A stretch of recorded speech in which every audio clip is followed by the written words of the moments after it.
Hey, good morning, everybody. It's Thursday Morning Live, and we are back again.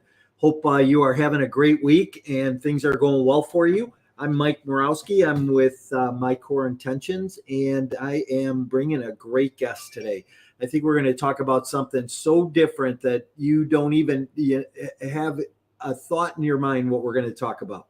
So you'll be in for a real treat this morning. So hey, go tell somebody. If you're new to the show, go grab somebody else, grab a cup of coffee, buckle up. You're going to want to partake and listen in this morning. If you have comments, if you want to chime in at all, use the comment box. We'll get questions answered for you. We will have a conversation with you as well. So glad that you're here. We're here every Thursday morning. We try to bring a Chicago area business owner, entrepreneur to the show. And we've got somebody from Chicago this morning that is going to really make this a great show. So I'm glad that you're here.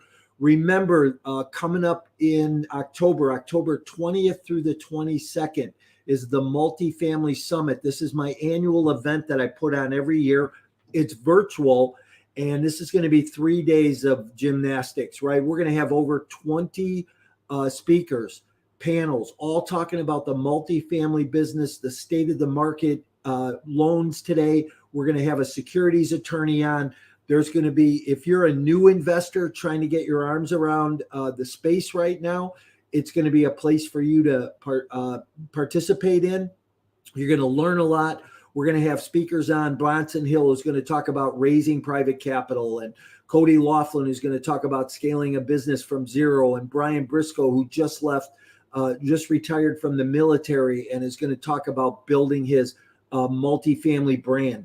So you are not going to want to miss this event. 3 days of great speakers, great content.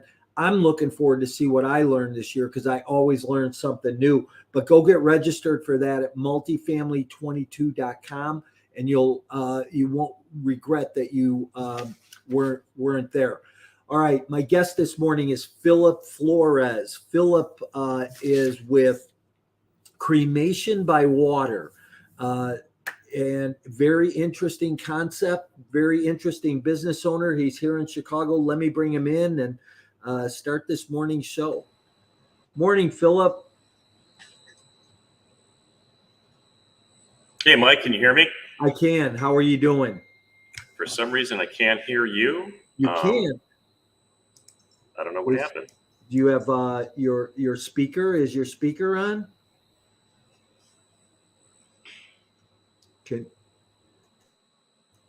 Can you hear me now? We could just hear each other a minute ago. What happened? Hi, Mike. Can you hear me? Yeah. All right. I'm having difficulties and I can't hear you. Can you type the question and maybe I can answer it? Let's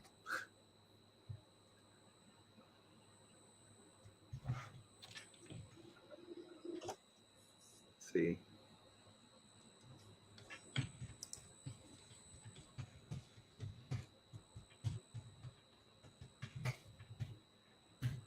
You know, the thing about technology is I was on and off.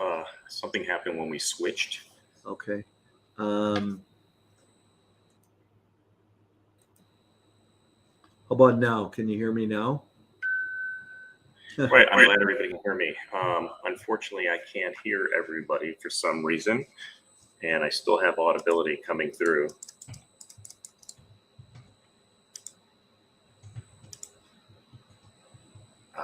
Okay.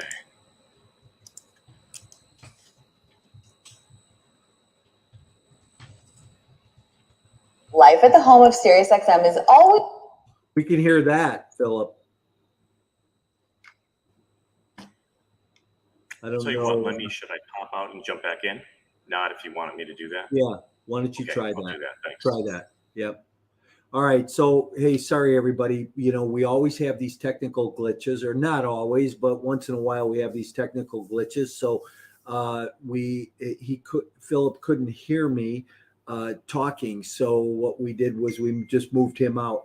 Let me talk a couple minutes, though, about the upcoming Multifamily Summit that is coming up in October 20th through the 22nd, 3 full days of speakers.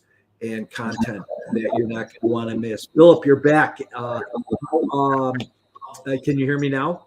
Yes, I can. Hi, guys. Oh, that's weird. I don't know what happened there. So, Philip, welcome back. Glad that you're here. Philip joins us from Chicago. His name of his company is Cremation by Water. Philip, here's what I have to ask, and I ask all my guests this. In one word, what best describes you personally and professionally? Conscientious. That'll do it. You know, I probably 300 plus podcasts, and I ask that question of all my guests, and I always say I'm going to write a book one of these days about all the words. Nobody's ever said that. And I can say that with all sincerity. So what makes you conscientious? Well, anything I do, if I do something and I approach something, I want to make sure I do it correctly. And when I think about the holistic picture with what it is that I do, it's making sure that we've got the right connection for a family when they need us the most. It's also making sure that families have trust and faith in what is being done does get carried out and executed the way it should be. And at the very end, as I wrap it up with a big bow, it's making sure the family members, while they're going through a difficult time, whether they happen to lose a human loved one and or a beloved pet, they want to feel good about this final action that they take. And that's what I do for individuals. I'm very deliberate in making sure that people know that they're being handled, their loved ones, with kid gloves. Yeah, interesting. So why don't you tell the listeners a little bit about what you do and your background in that? Oh, no, excellent. So background, started off in medicine many years ago. And my background, of course, is in helping companies get started, innovate, push forward, and drive forward with something that's of value and makes a difference in the marketplace, right? When you contribute to the gross domestic product. But what we do here is something even more simple than that. And it's making sure that people have an alternative. So what is cremation by water? Cremation by water is exactly what it sounds like.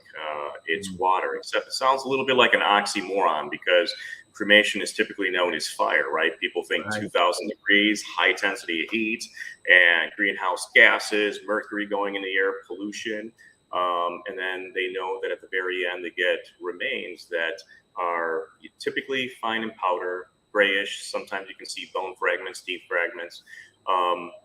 My process is the absolute opposite of that. So what we do is we just use warm water that gently circulates through a vessel. It's not very fast, and it's made up of 95% water, 5% salts. And what it does, it slowly but surely expedites what Mother Nature does if someone were to have a green burial in their backyard. So where Mother Nature may take years to go ahead and fully decompose a pet and a decade and a half to decompose a human body, we do Mother Nature's work in hours instead of taking years and decades. And what the family member then gets back is just really cremated remains that are lighter in color. There's no loss going into the air as emission or greenhouse gases or mercury because there is no flame. And the remains come back looking like powder and or maybe a light sand from a grit perspective. And for family members, when they get something that comes back that light and pure, they feel tremendous about it. So that's a little bit about what we do, Mike. That's interesting. You know, so here, this is a little out of my box, right? This is, you know, I do this show on Thursday morning. Normally, you know, most of the time I'll have somebody from the real estate space on, but you and I have a mutual friend, good friend for both of us, Carl Moose. It goes by Moose. Most people know him that we know. And, you know, he introduced us because I said, hey, I am looking to put more guests on Thursday morning that are entrepreneurs, business owners in the Chicago area. And he said, man, I got a couple of unique people you need to meet. And he introduced us. I kind of like this concept. It's so different, right? I mean, and it's so outside of my box. I would have never, you know, how often do people think about cremation? Really, you know, I mean, hey, listen, I'm not thinking about death right now, right? When you make a will or something, you say, well, how do I want to die? Do I want to, but this process is interesting.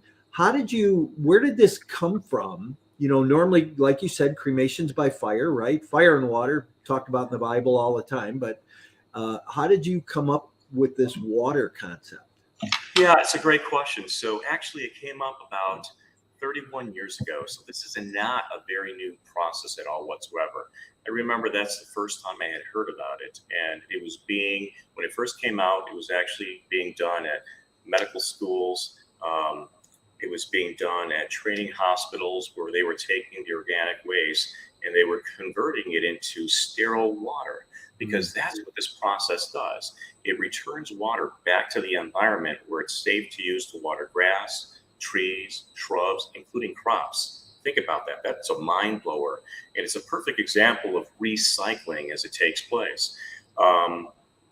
Let's go back even more recent. So 28 years ago, you had farmers. They were driving out their big Super Duty trucks with these big vats in the back, and they would take their deceased animals, sick animals, elderly animals. They would euthanize them, and then they would place their remains inside this big vat, warm it up in the field with water for about a day, and now they had water that they can use to water their crops. Mind blowing, right? Yeah, right. Then when you think about what do you do with the bones, once the bones are completely processed, because they're still intact, right? I mean, they're still in their same physical size, right? A femur is a femur, a rib is a rib. All that's still intact. And once that is dried and the moisture is removed, it's then processed. And that's a perfect example of natural fertilizer. So that's when this all got started. Now, the adaptation to this, every state, including province in North America, does this for pets. About 25 states today have this approved for humans, right? So that's what the human vessel looks like right over there, right? Which is kind of amazing. Yeah. If you want to look over there, that's what a pet vessel looks like. So this is just an example I want to make sure you guys can see for this video. Yeah, you definitely in your lab clothes and in the lab this morning, huh? Right, yes. So so I want to ask from a business concept, because your background's in business, right? Yes. So, let's take the eco-friendly piece out of it and the process out of it. From a business standpoint, how big is the industry? Right. So when you think about the death industry in general, it's over 30 billion, right? And but more importantly, let's talk about statistics that people can truly relate to. These days in this day and age, what you have is greater than 57% of all deaths result in cremation. Okay, for various reasons. COVID certainly exacerbated that process and making sure that more people were out there because they couldn't go in and see their loved one. They had all sorts of restrictions, and what happened is it really turned the world slightly upside down, right? For a number of reasons. But in this case specifically, what it did is it forced people to go ahead and become comfortable with maybe more in-home celebration of lives, doing maybe video Zoom meetings for a farewell or celebration of life, doing something in your backyard when you're in the open, right? So what it did was it just completely transformed the way people were celebrating the end of life for an individual. And that struck as an opportunity and helped exacerbate the growth of the business that we currently had, because now people were accustomed to doing it. And once they got a hold of the eco aspect, that typically sealed the deal. So although in the state of Illinois, less than 1%, I'd say it's probably 1% of all individuals that are cremated actually do water cremation. Remember what I said, greater than 57% of all people that die are cremated by fire. There's a transformation taking place. That's interesting. So, more expensive, less expensive by water? Yeah, I'm going to say that the cost is really on parity, right? And it depends on how it's done in some cases, depending on where people may live. And this is an important factor to take into consideration because geography is everything, right? And if this is entrepreneurs that follow this podcast, you know that if you're going to operate in a more costly location where you have higher impacts of taxes and et cetera, naturally your end product is going to be a little bit more expensive, right? But that aside, I'm going to say that the cost across the board is really on parity, and which is pretty traumatic because when you think about it, typically when you have new entry into any business level, there's always a higher cost associated with the brand new tech that's coming into the space. Well, what you're starting to see is a parity coming into place with how this actually works. Interesting. How about, do you get people from all over or just, local Chicago, state of Illinois or? That's a fantastic question. So, what's interesting is I've had, I can say this without using any names. I've had several people come to me from out of state, which has always been a mind blower for me. The reason being is when you've got about 25 states that are the only ones that do this, you can imagine that there's people that maybe have dual residence and or they've heard about it and they found it.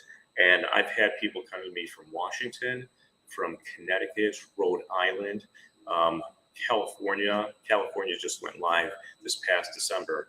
And some of that benefit, of course, which was a great thing for our facility, was having people come in. But, small little clique athletes, professional athletes also come to us, right? So we've had active and inactive NFL football players come through here, right? From all over the country. So it's never restricted. I've even had, for our pet division, I had someone send us, 2 separate families send us their goldfish in the mail because they wanted to make sure that with our process, they get back 100% of their pet's remains. And that's what we're able to go and do for family members. They're goldfish, huh? Right. Yeah. So, wow. Must have been a valuable member of the family for sure. So how many facilities like yours are around the country? Do you have a count on that or? yeah, so that's a really good question. I can't give you a count on that, but I can talk about maybe what happens more locally. Well, no, I can't. I'm sorry. And I don't know why I don't have that number. I used to, but I just don't have it up here anymore in my random access memory. Yeah, no, it doesn't, I was just trying to get conceptually how big, the space is, right? I know, like I'm in the multifamily real estate space and I know, that as big as of the space it is, it's very small still, right? And there's a lot of growth potential. So it's interesting. So, unfortunately, death is never something that gets talked about. Do people come to you like long before death is even on the table for them to talk about the process? And so yes, twofold. So as it relates to people pre-planning, so I like to call it at need. So there's an immediate need right now. My loved one passed away. I need some help, right? What are the next steps? So that would be an at need. Then I also have near need, where someone knows that maybe someone just went into hospice. And so if they went into hospice, that there's a window left of opportunity before that person transitions where they may need the service. And then lastly are those pre-planners, right? That say, I want to make sure I've got a game plan because when tragedy strikes, my family is probably going to be grieving, not operating and firing on all cylinders. How do I make sure that we have something in place? So that happens so many different ways. And what's interesting is people just don't come to us directly, which happens quite a bit. They come to us also through progressive funeral homes that on the human side that are looking to go ahead and do something like this, right? Yeah. Same premise also happens with pets too. People will pre-plan for their pet. Well, interesting. Hey, so let me ask you this. Do you do any real estate investing? Actually, yes, I have. So I know a thing or two about real estate investment trusts. Yes. Maybe we should talk about some private syndications and passive investing for you as when we get off the show. So, hey, Philip, listen, this has been interesting this morning. I appreciate you. Even with the technical glitches, I'm glad that we were able to make this work. Any last thoughts for people? What do you want people to know?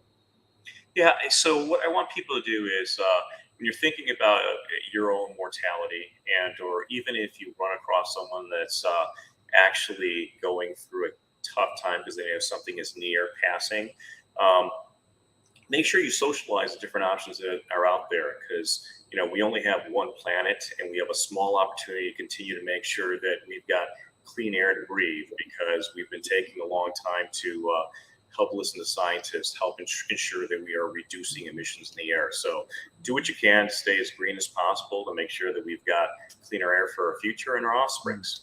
Yeah, awesome. Well, thanks for being on. I always like to end my shows with the 3 bonus questions, right? So,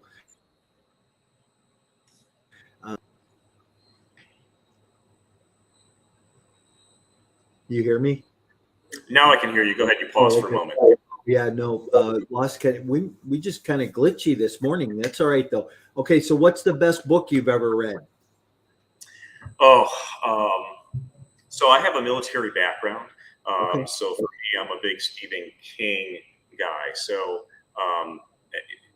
actually, before they came out with the movie Crimson Tide, that was the book that was associated with what I read. Nice. Awesome. Hey, thanks for your service, by the way. Best restaurant? Oh, Javier's in downtown Arlington Heights. Best Mexican food with the most consistent drinks ever. Okay. All right, great. And then favorite tourist attraction? For me, I'm going to say it's I'm a simple guy, and it's downhill skiing in Park City Mountain, Utah. Awesome. Great place, that's for sure. Hey, Philip, thanks for being here. I'm going to move you to the back room. If you hang out with me for a minute, I'm going to say goodbye to everybody, and I'll talk to you in a minute. Thanks for having me, guys. Thanks, Mike. Bye. Hey, everybody, that was Thursday Morning Live this week. Philip Flores, Water by Cremation. A little bit different guest, a little bit different twist this morning, but that's what I like to do on Thursday morning, is bring something different that maybe you don't know about. Maybe you did know about that or not. And bring something different, a little bit on the edge, right? So I hope you enjoyed this morning's show and content. We'll be back here next Thursday. We're here every week. Don't forget Multifamily Summit coming up October 20th through the 22nd. 3 days of speakers, panels, some surprises, some giveaways. We're going to have some great national speakers from around the country. If you are a multifamily investor, if you are a real estate investor looking at the multifamily business, you won't want to miss it. Get registered. Go to multifamily22.com. Get signed up today, and I will look forward to seeing you there or next week. Have a great week, everybody. And remember, as I always